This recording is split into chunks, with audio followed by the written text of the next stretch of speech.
इसमें वाईफाई भी है।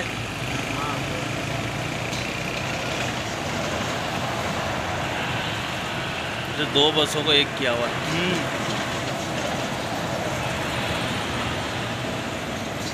चला देंगे अगले पर।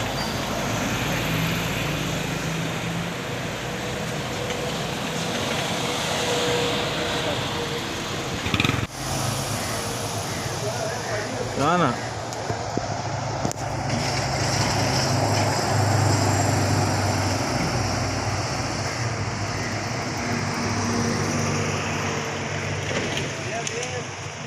बहुत सारे गाड़ी है ये सरकारी है।